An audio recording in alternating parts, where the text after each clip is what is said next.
ماشاءاللہ. بسم اللہ الرحمن الرحیم.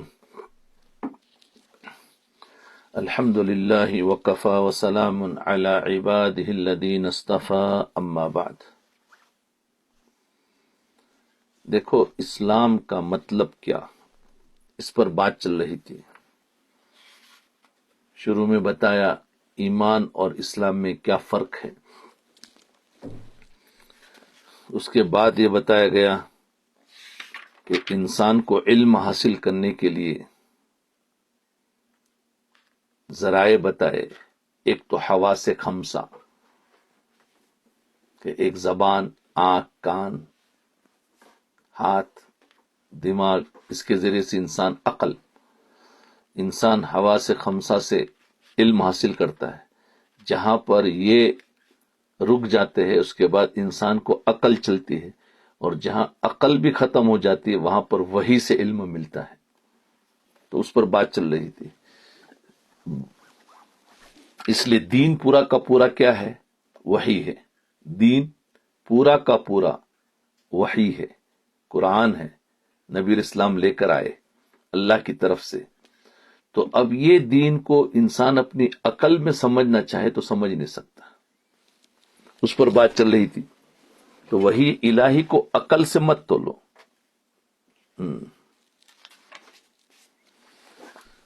جی یہ بات چل رہی تھی. انسانی عقل غلط رہنمائی کرتی ہے. اس دنیا کے اندر جتنی بڑی سے بڑی برائیاں پھیلی ہے اور غلط سے غلط نظریات اس دنیا کے اندر آئے، وہ سب عقل کی بنیاد پر ہے.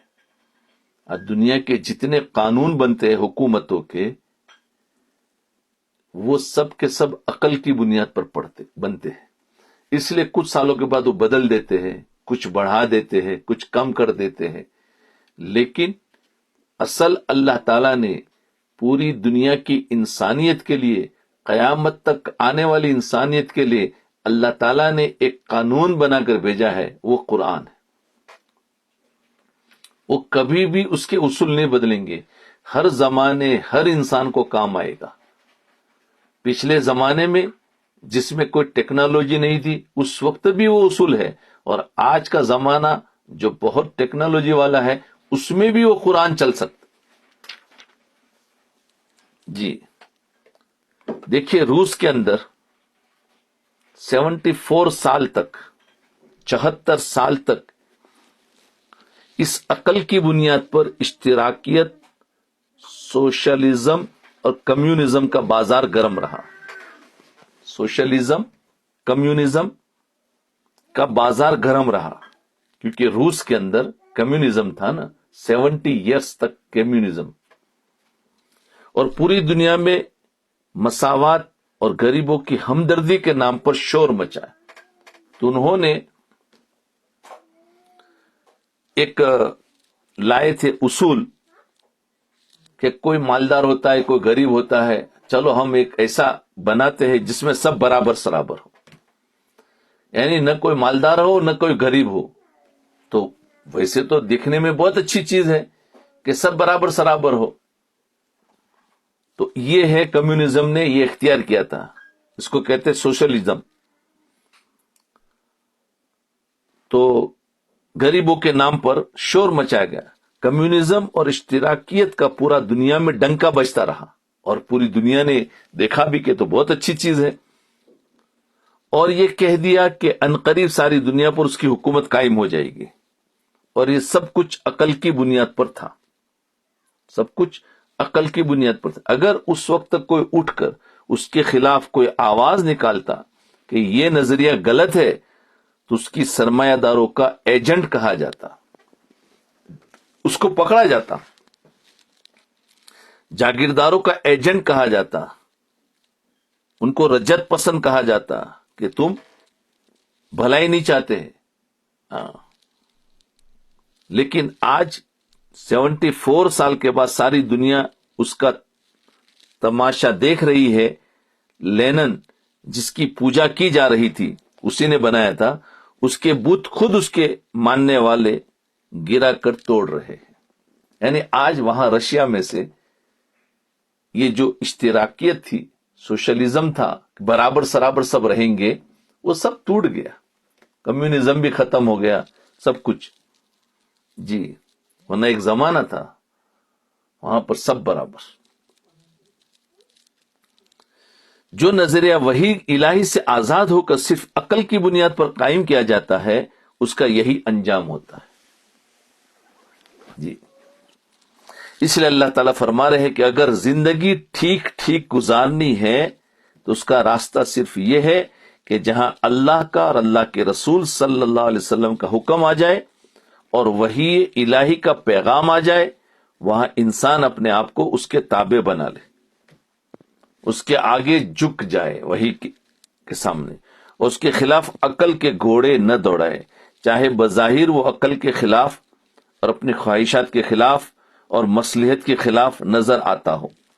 بس اللہ تعالیٰ کا حکم آ جانے کے بعد اپنا سر اس کے آگے جھکا دے، اس کا نام اسلام ہے.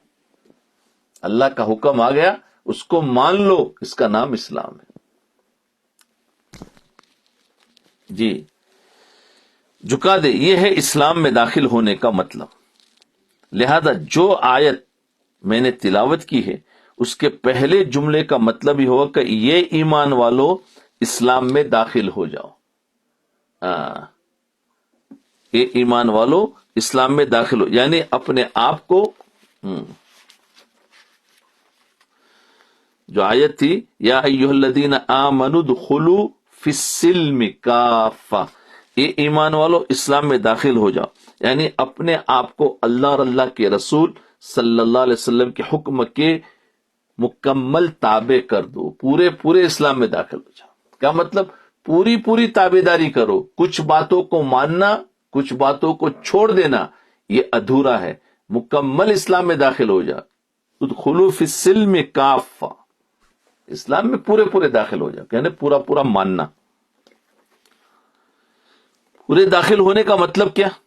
اس آیت کے دوسرے جملے میں ارشاد فرمایا کہ پورے کے پورے داخل ہو جاؤ، یعنی یہ نہ ہو کہ ایمان اور عقیدے اور عبادات کی حد تک تو اسلام میں داخل ہو گئے کہ کلمہ طیبہ پڑھ لیا، نماز پڑھ لی، روزہ رکھ لیا، زکوٰۃ دے دی، حج کر لیا، عبادت انجام دے دی، اور جب مسجد میں پہنچے تو مسلمان، لیکن جب بازار پہنچے، جب دفتر آفس پہنچے، جب گھر پہنچے تو وہاں مسلمان نہیں. تو وہ دوسرے جملے میں وہ بتا دیا کہ پورے اسلام میں داخل ہو جاؤ. کیا مطلب؟ کہ وَلَا تَتَّبِعُوا خُطُوَاتِ الشَّيْطَانِ إِنَّهُ لَكُمْ عَدُوٌّ مُّبِينٌ. تو فرمایا عبادت اپنی پوری زندگی تو مسلمان ہو گیا، بلکہ اپنی پوری زندگی کو اللہ کے حکم کے تابع بنانے کا نام اسلام ہے. پوری زندگی یاد رکھ، ایسا نہیں کہ ایک انسان نے کلمہ پڑھ لیا، نماز پڑھی، روزہ رکھا، سب کچھ کیا، لیکن بازار پہنچا، گھر پہنچا تو وہاں مسلمان نہیں. وہاں تو اپنی مرضی سے، رواجی طریقے سے، جیسے دنیا چلتی ہے اس طریقے سے بازار میں بیٹھا ہے. تو فرمایا یہ پورا اسلام نہیں ہوا. زندگی کو اللہ کے حکم کے تابع بنانے کا نام اسلام ہے. لہذا مسلمان وہ ہے جو بازار میں بھی مسلمان ہو، آفس میں بھی مسلمان ہو، گھر میں بیوی بچوں کے ساتھ بھی مسلمان ہو، اور دوست احباب کے ساتھ بھی مسلمان ہو. اس کو کہتے ہیں ادخلوا فی السلم کافہ. تو دوسرا جملہ فرمایا وَلَا تَتَّبِعُوا خُطُوَاتِ الشَّيْطَانِ، فرمایا شیطان تمہیں کہیں اپنے آپ کو بھٹکائے گا، کچھ باتوں میں تو منوائے گا، کچھ باتوں میں چھوڑ دے گا، تو اس کی باتوں کو نہ مانو. اسلام کے 5 حصے ہیں. اس دین اسلام کے اللہ تعالیٰ نے 5 حصے بنائے. پورا دین 5 حصوں میں ہے، یاد رکھنا. 5 حصے، ان 5 حصوں پر دین مشتمل ہے. اس میں ایک عقائد ہے، یعنی عقیدہ درست ہونا چاہیے. عقیدہ کیا؟ کہ اللہ ایک ہے، اس میں کوئی شک نہیں. جنت ہے، جہنم ہے، فرشتے ہے، انبیاء ہے، یہ سب پر ہمارا ایمان عقیدہ ہے، یہ ہمارا عقائد ہے. اور دوسرا نمبر عبادات، یعنی نماز، روزہ، حج، زکوٰۃ کی پابندی ہونی چاہیے. اور تیسری چیز معاملات. معاملات کے بارے میں پہلے گزر چکا، یعنی خرید و فروخت کے معاملات اور بیع و شراء کے معاملات ہے نا، جس کے اندر وراثت کے معاملات، لینے دینے کے معاملات، اس پر بڑی تفصیل سے بات ہو چکی۔ یہ معاملات اللہ کے حکم کے مطابق ہو، ناجائز اور حرام طریقے سے پیسے نہ کمائے۔ تیسرا شعبہ، اسلام کے 5 شعبے ہیں، 5 حصے، اور چوتھا معاشرت، یعنی باہمی میل جھول، ایک دوسرے سے ملنا، ایک دوسرے کے ساتھ اٹھنے بیٹھنے میں اور زندگی گزارنے میں اور رہن سہن میں، طریقے میں اللہ تعالیٰ نے جو احکام دیے ہیں ان احکام کو انسان پورا کرے، یہ ہے معاشرت۔ اور ایک ہے 5واں اخلاق۔ اخلاق یعنی اس کے باطینی اخلاق، اس کے اندر کے جذبات، اس کے خیالات درست ہو، یعنی ہر ایک کے ساتھ ہمدردی ہو، ہر ایک کے ساتھ حسن ظن ہو، اور ہر ایک کو اچھا سمجھے اور ہر ایک کو آگے بڑھائے، یہ اخلاق میں سے ہے۔ یعنی باطن اخلاق، جذبات اور خیالات درست ہو۔ آج ہم مسجد میں تو مسلمان ہیں، لیکن جب بازار پہنچے تو لوگوں کو دھوکہ دے رہے ہیں۔ اخلاق نہیں، اخلاق والا دھوکہ نہیں دیتا۔ تو مسجد میں تو بہت خشوع خضوع سے نماز پڑھ رہے ہیں، اور بازار میں گئے تو گالیاں دے رہے، دھوکہ دے رہے، وعدہ خلافی کر رہے، تو لوگوں دھوکہ دے رہے، امانت میں خیانت کر رہے، دوسروں کو تکلیف پہنچا رہے، ان کی دل آزاری کر رہے ہیں۔ یہ تو اسلام میں پورا داخل ہونا نہ ہوا۔ اس لیے کہ اسلام کا 1/4 حصہ عبادات ہے۔ عبادات اگر پورے اسلام کو 4 حصے کرو تو 1 حصہ عبادات ہے، 3 حصے جو ہم سے چھٹے ہوئے ہیں وہ معاملات، معاشرت اور اخلاق۔ 1/4 حصہ ہے عبادات ہے، اور 3/4 حصہ حقوق العباد سے متعلق ہے، جس کو کہتے ہیں خلاصہ حقوق العباد۔ ان تینوں کو اگر جمع کرو تو حقوق العباد، تو پورا دن 2 ہوگا، حقوق اللہ اور حقوق العباد۔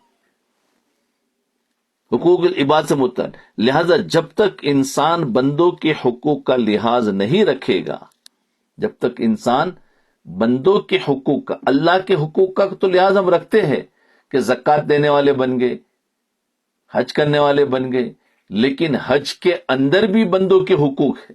حج ایک ایسی عبادت ہے جس میں سب کے ساتھ مل کر کرنا ہوتا ہے۔ نماز ایک ایسی عبادت ہے کہ انسان اکیلا پڑھتا ہے، گھر میں مستورات، لیکن مرد مسجدوں میں جا کر پڑھتے ہیں۔ لیکن حج ایسی عبادت جس میں مختلف قسم کے لوگ ملتے ہیں، تو اس کے اندر بھی حقوق ہے۔ لہذا جب تک انسان بندوں کے حقوق کا لحاظ نہیں رکھے گا، پورا اسلام میں داخل نہیں ہوگا۔ تو یہ ہے پورے اسلام میں داخل ہو جاؤ۔ ایک قصہ سنے، واقعہ سنے۔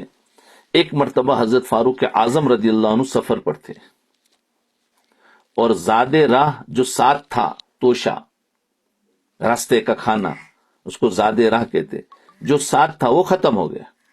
اب ظاہر بات ہے سفر میں انسان کتنا اٹھائے گا وزن، جتنا اٹھایا وہ راستے میں ختم ہو گیا۔ آپ نے دیکھا کہ جنگل میں بکریوں کا ایک گلہ چر رہا ہے، یعنی ایک ریوڑ تھا، اور اہل عرب کے اندر یہ رواج تھا کہ لوگ مسافروں کو راستے میں مہمان نوازی کے طور پر مفت دودھ پیش کر دیا کرتے تھے، بکری کا دودھ۔ بکری کے ریوڑ ہوتے تھے، اور جو مسافر وہاں سے چلتا تو وہاں پر ان کو یہ رواج تھا کہ بکری کا دودھ پیش کرتے تھے، مہمان نوازی کے طور پر مفت دودھ پیش کر دیا۔ چنانچہ آپ چرواہے کے پاس گئے اور اس سے جا کر فرمایا کہ میں مسافر ہوں، کھانے پینے کا سامان تو ختم ہو گیا ہے، تم ایک بکری کا دودھ نکال کر مجھے دے دو۔ حضرت عمر رضی اللہ عنہ فرمایا، مسافر ہوں، توشہ ختم ہو گیا، ایک بکری کا دودھ نکال کر مجھے دے دو تاکہ میں پی لوں۔ چرواہے نے کہا کہ آپ مسافر ہیں، میں آپ کو دودھ ضرور دے دیتا، لیکن مشکل یہ ہے کہ بکریاں میری نہیں ہیں۔ اس کو کہتے ہیں، دیکھو پورا اسلام میں تھا، کیا کہنے لگا، میں دے دیتا لیکن بکریاں میری نہیں ہیں، ان کا مالک دوسرا شخص ہے، ان کے چرانے کی خدمت میرے سپرد ہے، اس لیے یہ بکریاں میرے پاس امانت ہے ان کا دودھ بھی امانت ہے، لہذا شرعی اعتبار سے میرے لیے ان کا دودھ آپ کو دینا جائز نہیں ہے۔ یہ ہے معاملات تھے نا، وہ تو چروانے کا بکریاں چرانے کا تو مکلف تھا، دودھ نہیں دے سکتا کسی کو مالک کی اجازت کے بغیر۔ تو اس نے کیسا معاملات رکھا، صاف کوئی دیکھ رہے ہیں۔ تو اس کے بعد حضرت فاروق اعظم رضی اللہ عنہ نے اس کا امتحان لینا چاہا کہ چلو دیکھتے ہیں، اور اس سے فرمایا کہ دیکھو بھائی، میں تمہیں ایک فائدے کی بات بتاتا ہوں جس میں تمہارا بھی فائدہ ہے، میرا بھی فائدہ ہے۔ کہا وہ کیا؟ وہ یہ کہ تم ایسا کرو کہ ان میں سے ایک بکری مجھے بیچ دو، ٹھیک ہے، اور اس کی قیمت مجھ سے لے لو، میں آپ کو ایک قیمت دے دیتا ہوں۔ اس میں تمہارا فائدہ یہ کہ تمہیں پیسے مل جائیں گے، میرا فائدہ ہوگا کہ مجھے بکری مل جائے گی، راستے میں اس کا دودھ استعمال کرتا رہوں گا۔ رہا مالک، تو مالک سے کہہ دینا کہ ایک بکری بھیڑیا کھا گیا، مالک کو کہہ دینا کہ بکری بھیڑیا کھا گیا، جنگل میں ہوتے ہیں بھیڑیے، اس کو تمہاری بات پر یقین بھی آ جائے گا کیونکہ جنگل میں بھیڑیے بکریاں کھاتے رہتے ہیں، اس طرح ہم دونوں کا کام بن جائے گا۔ دیکھو یہ ہے معاملات کی صفائی کیسی تھی، اور اللہ کا دھیان کیسا تھا، اور پورے اسلام میں کیسے داخل تھے۔ جب چرواہے نے یہ تدبیر سنی تو ہمارا جیسا ہوتا تو لالچ میں آ جاتا، ارے بولے چلو یہ راضی ہے تو پھر ہم بھی کیا کریں، چلو ہم بھی دے دیتے۔ تو فرمایا، فوراً اس نے جواب میں کیا کہا، یا ہاذا فأین اللہ، اے بھائی پھر اللہ کدھر گیا، فأین اللہ، اے بھائی اگر میں یہ کام کر لوں تو اللہ کہاں گیا؟ ہم جو کام کر رہے ہیں کہہ تو دوں گا کہ بھیڑیا کھا گیا، لیکن اللہ کو کیا جواب دوں؟ اللہ کو تو میں نہیں کہہ سکتا، اس نے تو دیکھ لیا سارا معاملہ۔ اللہ کہا گیا، یعنی یہ کام میں یہاں تو کر لوں گا۔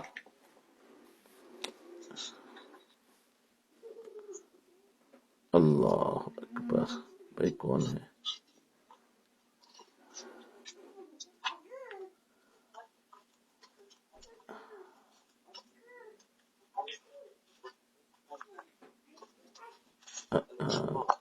ٹھیک ہے، ہاں تو کیا کہا کہ بھائی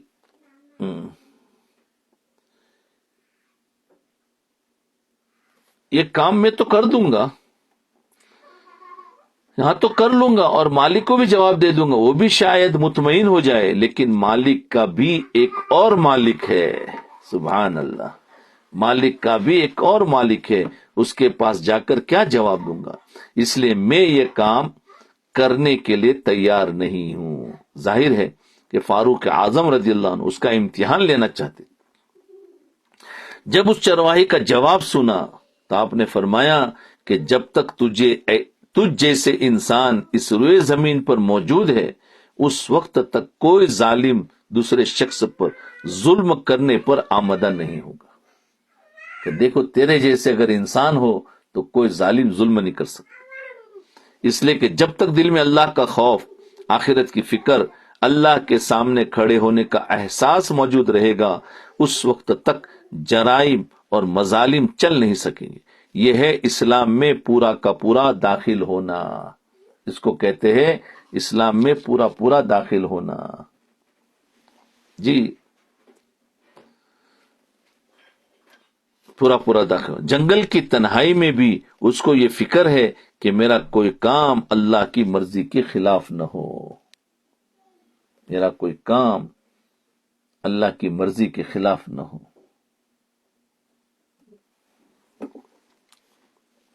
یہ دین کا لازمی حصہ ہے جس کے بغیر مسلمان نہیں ہو سکتا۔ حدیث میں نبی کریم صلی اللہ علیہ وسلم نے فرمایا، لا ایمان لمن لا امانت لہ، جس کے دل میں امانت نہیں اس کا ایمان نہیں۔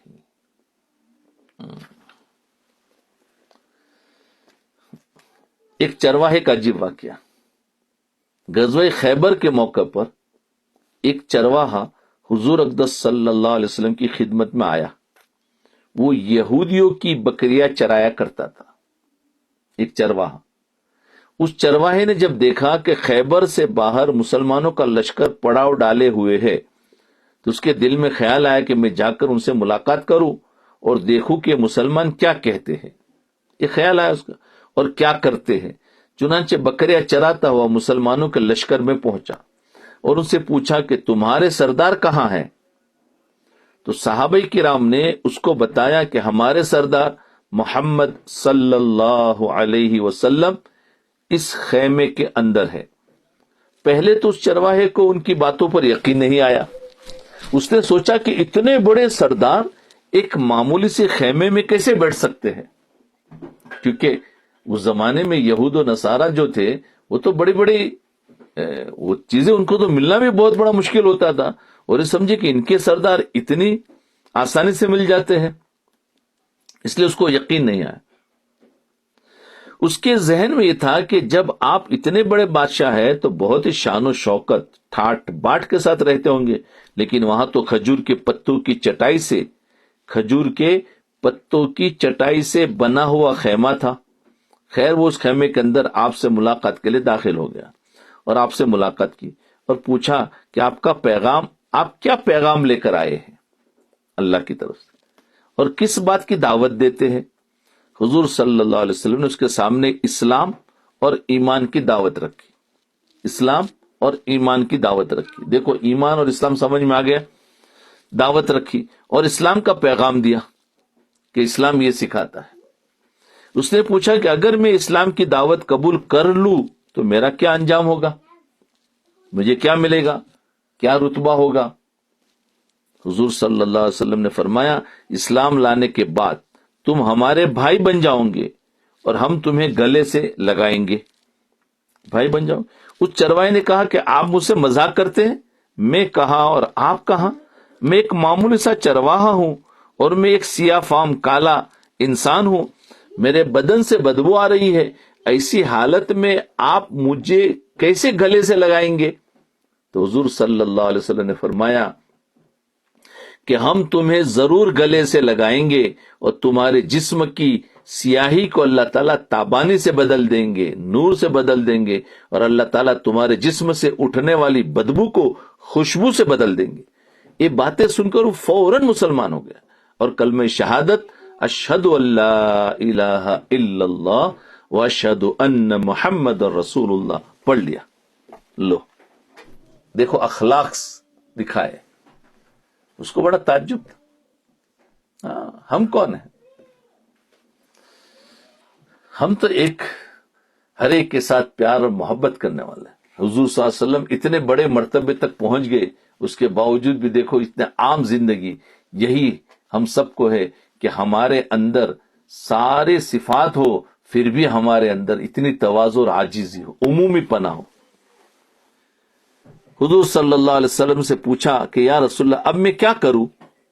آپ نے فرمایا تم ایسے وقت میں اسلام لائے ہو کہ نہ تو اس وقت کسی نماز کا وقت ہے کہ تم سے نماز پڑھواؤ, نہ ہی روزے کا زمانہ ہے کہ تم سے روزہ رکھواؤ, اور زکوٰۃ تم پر فرض نہیں ہے. اس وقت تو صرف ایک ہی عبادت ہو رہی ہے جو تلوار کی چھاؤں میں انجام دی جاتی ہے, وہ ہے جہاد فی سبیل اللہ. اللہ کے راستے میں تلوار لے کر نکل جاؤ. اس چرواہے نے کہا یا رسول اللہ میں اس جہاد میں شامل ہو جاتا ہوں, لیکن جو شخص جہاد میں شامل ہوتا ہے اس کے لیے دو میں ایک صورت ہوتی ہے, یا تو غازی یا شہید. تو اگر میں اس جہاد میں شہید ہو جاؤں تو آپ میری کوئی ضمانت لیجئے. تو حضور اقدس صلی اللہ علیہ وسلم نے فرمایا کہ میں اس بات کی ضمانت لیتا ہوں کہ اگر تم اس جہاد میں شہید ہو گئے تو اللہ تعالیٰ تمہیں جنت میں پہنچا دیں گے اور تمہارے جسم کی بدبو کو خوشبو سے بدل دیں گے اور تمہارے چہرے کی سیاہی کو سفیدی میں تبدیل کر دیں. میں ضمانت لیتا ہوں, جاؤ. تو اب اسلام میں داخل ہو گیا. ایک چرواہا ہے, یہودی ہے, آپ نے دعوت دی, یہ اسلام میں داخل ہوا. اس کے بعد کیا کرتا ہے دیکھو, چونکہ وہ چرواہا یہودیوں کی بکریاں چراتا تھا, وہاں پہنچا تھا, اس لیے حضور اقدس صلی اللہ علیہ وسلم نے فرمایا تم یہودیوں کی جو بکریاں لے کر آئے ہو ان کو جا کر واپس کرو, اس لیے کہ یہ بکریاں تمہارے پاس امانت ہے. جی وہاں چھوڑ کر نہیں جانا ہے, پہلے واپس کرو. اس سے اندازہ لگائیے کہ جن لوگوں کے ساتھ جنگ ہو رہی ہے, جن کا محاصرہ کیا ہوا ہے, ان کا مال کون سا ہے؟ خیبر کے موقع پر تھا نا جی, یہ وہاں پر بکریاں چراتا جی غزوہ خیبر کا موقع ہے، تو یہ بکرے چراتا چراتا ان کے پاس چلا گیا، کیونکہ ان کے ٹینٹ لگے ہوئے تھے، اور وہاں جا کر ساری باتیں ہوئی. تو فرمایا اس سے اندازہ لگائیے کہ جن لوگوں کے ساتھ جنگ ہو رہی ہے، جن کا محاصرہ کیا ہو، وہ یہودی ہے، جنگ یہودیوں کے ساتھ ہے، اور ان کی بکریاں ان کو واپس کرنے کو کہہ رہا ہے. نبی علیہ السلام کہہ رہے کہ ان کو واپس کرو، ورنہ تو ان کی بکریاں بڑے لاؤ، مال غنیمت ہے، لے لو. نہیں، جنگ ہو رہی ہے، جن کا محاصرہ ان کا مال غنیمت ہے، لیکن چونکہ وہ چرواہا بکریاں معاہدے پر لے کر آیا تھا، اس لیے آپ نے حکم دیا کہ پہلے وہ بکریاں واپس کر کے آؤ، پھر آ کر جہاد میں شامل ہونا. چنانچہ اس چرواہے نے جا کر بکریاں واپس کی، اور واپس آ کر جہاد میں شامل ہوا اور شہید ہو گیا. اس کا نام ہے اسلام، اور شہید ہو گیا. ورنہ چاہتے تو بکریاں دے دے ہم کو، ہم سب کھا لیں گے، ہمیں تو ضرورت ہے. یہ ہے کہ عین ضرورت کے وقت میں بھی شریعت کا حکم نافذ کیا، فرمایا جا کے واپس کرو پھر آؤ. دیکھو، تو ایک قصہ تو حضرت عمر رضی اللہ عنہ کا، وہ بھی چرواہے کا ہے، کہ آپ نے دودھ مانگا تو فرمایا بکریاں میری نہیں. اور یہ قصہ نبی علیہ الصلوۃ والسلام کے ساتھ ہوا، یہ بھی چرواہے کا ہے، لیکن آپ نے فرمایا بکریاں واپس کرو اور شامل ہو جاؤ، اور وہیں پر شہید ہو گئے. ایک اور قصہ سنو، یہ اسلام بتا رہے ہیں کہ ایمان اور اسلام. حضرت حذیفہ بن یمان رضی اللہ عنہ، حضرت حذیفہ بن یمان رضی اللہ عنہ مشہور صحابی ہے، حضور صلی اللہ علیہ وسلم کے رازدار ہے. جب یہ اور ان کے والد حضرت یمان رضی اللہ عنہ مسلمان ہوئے، تو مسلمان ہونے کے بعد حضور صلی اللہ علیہ وسلم کی خدمت میں مدینہ طیبہ آ رہے تھے. راستے میں ان کی ملاقات ابو جہل اور اس کے لشکر سے ہوگی. اس وقت ابو جہل اپنے لشکر کے ساتھ حضور اقدس صلی اللہ علیہ وسلم سے لڑنے کے لیے جا رہا تھا. جب حضرت حذیفہ رضی اللہ عنہ کی ملاقات ابو جہل سے ہوئی تو اس نے پکڑ لیا اور پوچھا کہاں جا رہے ہو؟ انہوں نے بتایا کہ ہم حضور اقدس صلی اللہ علیہ وسلم کی خدمت میں مدینہ طیبہ جا رہے. تو ابو جہل نے کہا کہ پھر تو ہم تمہیں نہیں چھوڑیں گے، اس لیے کہ تم مدینہ میں جا کر ہمارے خلاف جنگ میں حصہ لوں گے. ابو جہل بھی جا رہا تھا نا بدر کی لڑائی میں، تو یہ لوگ بھی جا رہے تھے، یہ اسلام کی غرض سے جا رہے تھے، اور یہ لڑنے کی غرض سے راستے میں پکڑ لیا، پھر تو ہم تمہیں نہیں چھوڑیں گے. انہوں نے کہا ہمارا مقصد تو صرف حضور صلی اللہ علیہ وسلم کی ملاقات اور زیارت ہے، بس ہم جنگ میں حصہ نہیں لیں گے. ابو جہل نے کہا اچھا ہم سے وعدہ کرو. کیا کہا؟ تو ابو جہل نے کہا اچھا کہ ہم سے، اگر آپ کی زیارت کا مقصد ہے تو ٹھیک ہے، پہلے وعدہ کرو کہ وہاں جا کر صرف ملاقات کروں گے لیکن جنگ میں حصہ نہیں لوں گے. انہوں نے وعدہ کر لیا. چنانچہ ابو جہل نے آپ کو چھوڑ دیا. آپ جب مدینہ منورہ پہنچے تو اس وقت حضور صلی اللہ علیہ وسلم اپنے صحابہ کرام کے ساتھ غزوہ بدر کے لیے مدینہ منورہ سے روانہ ہو چکے تھے، لہذا ان کی راستے میں حضور صلی اللہ علیہ وسلم سے ملاقات ہوئی. وہ بدر کے لیے نکل چکے تھے، یہ مکہ سے نکل چکے تھے. تو اب دیکھو، حق و باطل کا پہلا معرکہ، پہلی جنگ ہے غزوہ بدر. حق اور باطل دو ساتھ میں آ گئے.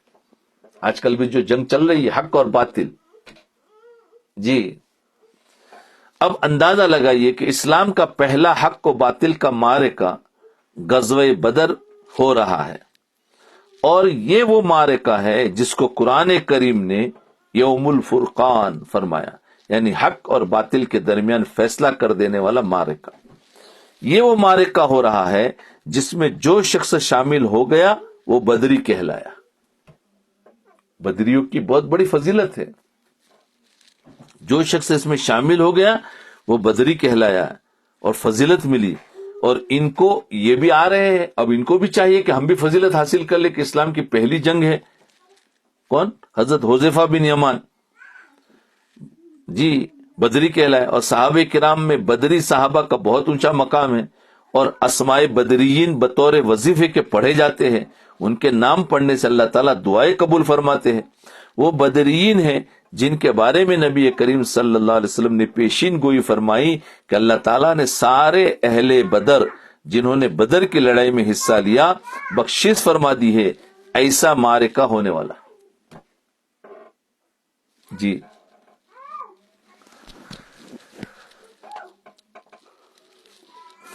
بہرحال جب حضور صلی اللہ علیہ وسلم سے ملاقات ہوئی، حضرت حذیفہ رضی اللہ عنہ نے سارا قصہ سنا دیا۔ اب وہ ملاقات کرنے کے بعد سارا قصہ سنایا کہ کیا ہوا ہمارے ساتھ۔ اس طرح راستے میں ہمیں ابو جہل نے پکڑ لیا تھا، اور ہم نے یہ وعدہ کر کے بمشکل جان چھڑائی کہ ہم لڑائی میں حصہ نہیں لیں گے، اور پھر درخواست کی، یہ سب کچھ بتا۔ اس کے بعد آپ حضور سے درخواست کی کہ یا رسول اللہ صلی اللہ علیہ وسلم، یہ بدر کا معرکہ ہونے والا ہے، آپ اس میں تشریف لے جا رہے ہیں، ہماری بڑی خواہش ہے کہ ہم بھی اس میں شریک ہو جائے۔ اور جہاں تک وعدہ کا تعلق ہے، وہ تو انہوں نے ہماری گردن پر تلوار لگ کر ہم سے وعدہ لیا تھا کہ ہم جنگ میں حصہ نہیں لیں گے۔ جی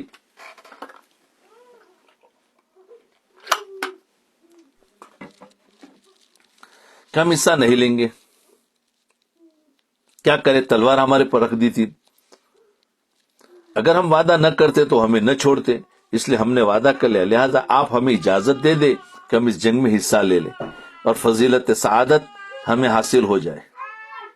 جی تو اب دیکھو، لیکن سرکار دو عالم صلی اللہ علیہ وسلم نے جواب میں فرمایا کہ تم وعدہ کر کے زبان دے کر آئے ہو، کہ تم وعدہ کر کے زبان دے کر آئے ہو، اور زبان دے کر آئے ہو، اور اسی شرط پر تمہیں رہا کیا گیا ہے کہ تم شریک نہیں ہوں گے، کہ تم وہاں جا کر محمد رسول اللہ صلی اللہ علیہ وسلم کی زیارت کروں گے، لیکن ان کے ساتھ جنگ میں حصہ نہیں لوں گے، اس لیے میں تم کو جنگ میں حصہ لینے کی اجازت نہیں دیتا۔ دیکھو یہ اسلام یہ ہے، حالانکہ ضرورت ہے، صحابہ بہت کم ہے اور یہ چاہ رہے ہیں، شوق ہے، لیکن فرمایا تم وعدہ کر کے آئے ہو تو میں نہیں کہتا کہ تم وعدہ کو توڑو۔ کیوں کہ نبی آئے ہیں وعدہ کو پورا کرانے کے لیے، وعدوں کو توڑوانے کے لیے نہیں آئے کہ میں تمہیں اجازت نہیں دوں۔ یہ وہ مواقع ہے جہاں انسان کا امتحان ہوتا ہے کہ وہ اپنی زبان، اپنے وعدے کا کتنا خیال رکھتا ہے۔ اگر ہم جیسا آدمی ہوتا تو ہزاریں تعویلیں کر لیتا، ہزار تعویلیں کر لیتا۔ مثلا یہ تعویل کر لیتا کہ ان کے ساتھ جو وعدہ کیا تھا وہ سچے دل سے تو نہیں کیا تھا، وہ تو زبردستی کیا تھا، وہ تو ہم سے زبردستی لے لیا گیا تھا، اور خدا جانے کیا کیا تعویلیں ہمارے ذہنوں میں آ جاتی۔ یا یہ تعویل کر لیتا کہ حالت عذر ہے، اس لیے حضور صلی اللہ علیہ وسلم کے ساتھ جہاد میں شامل ہونا ہے اور کفر کا مقابلہ کرنا ہے، جبکہ وہاں ایک ایک آدمی کی بڑی قیمت ہے،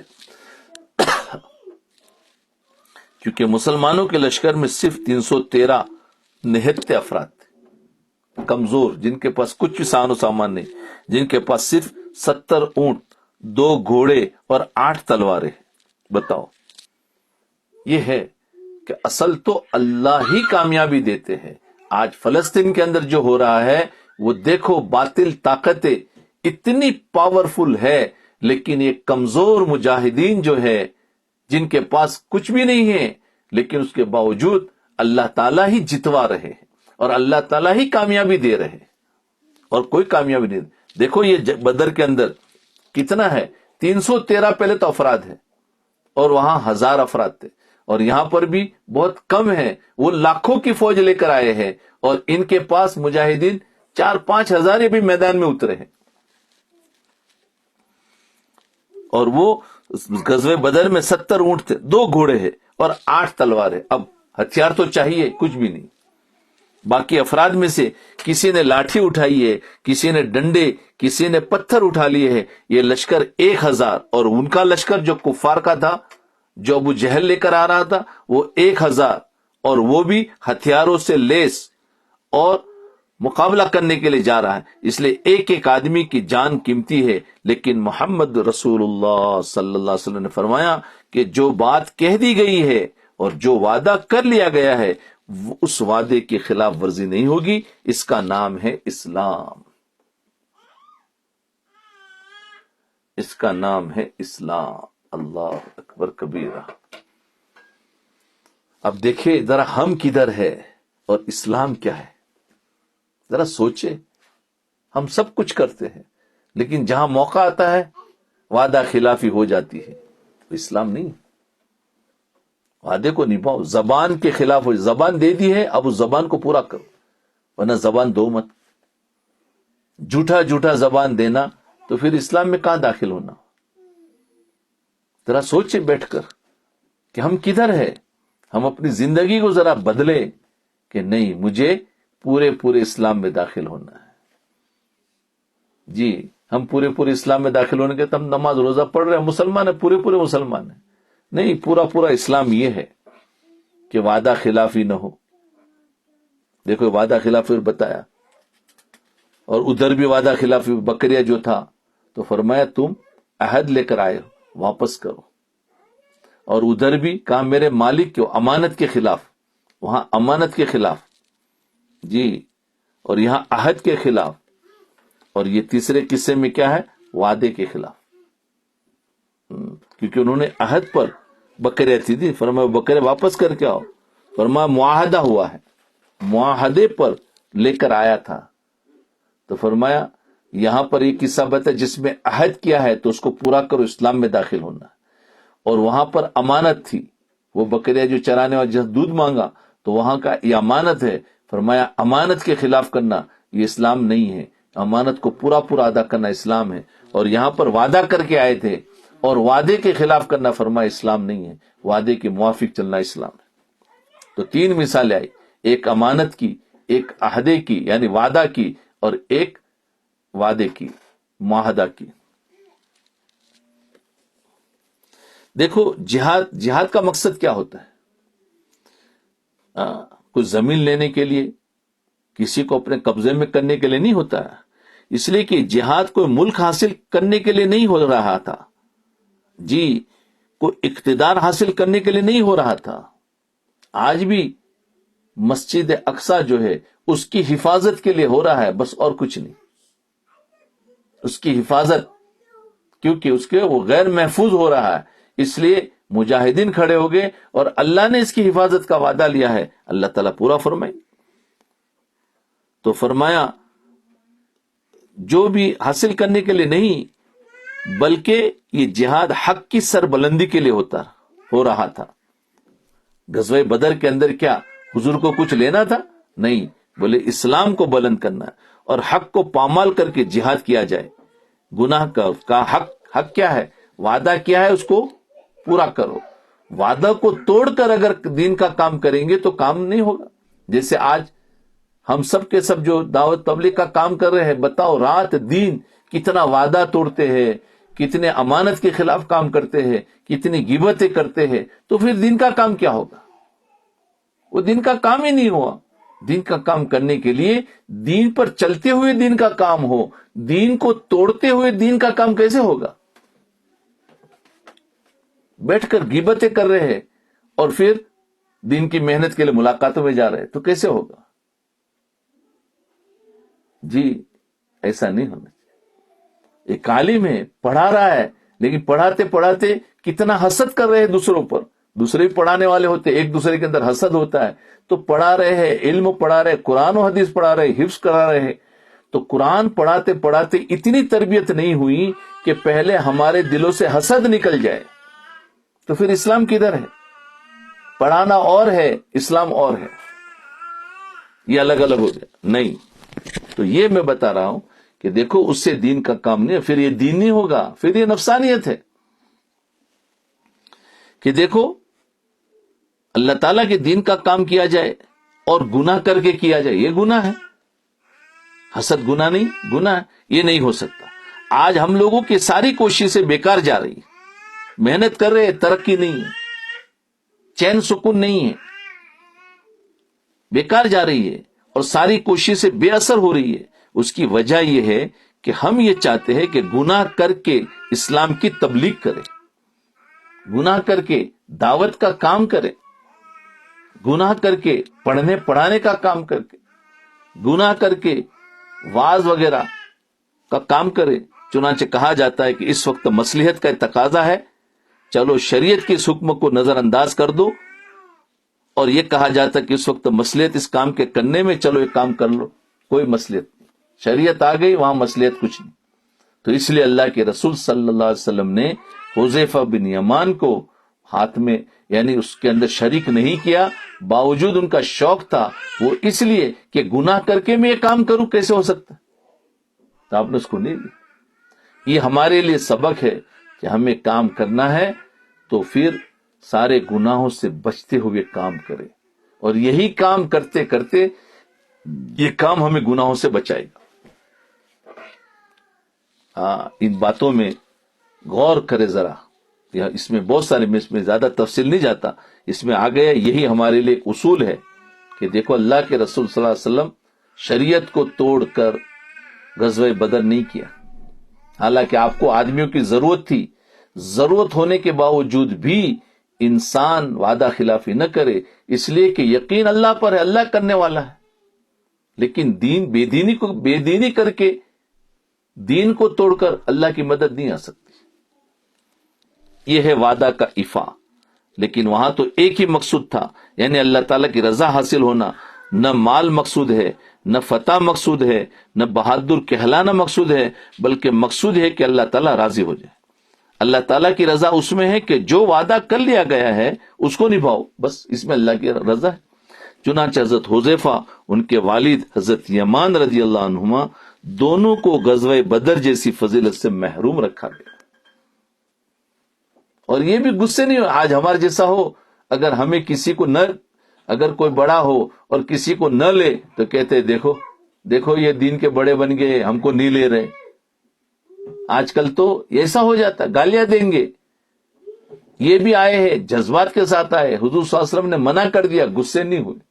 اس کو کہتے ہیں اخلاص کے ساتھ آئیں گے تو اخلاص والا جمے گا، چاہے بات ان کی مانی جائے نہ مانی جائے.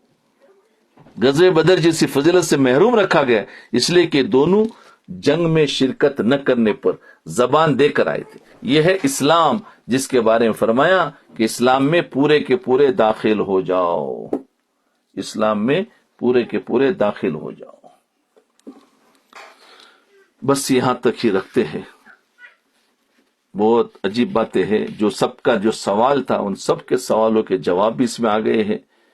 اس کو دھیان اور توجہ کے ساتھ دوبارہ بھی سنیں اور اپنی زندگی کو صحیح کریں کہ ہمیں کیسے چلنا ہے. ٹھیک ہے، تھوڑی دیر مراقبہ کر لیں.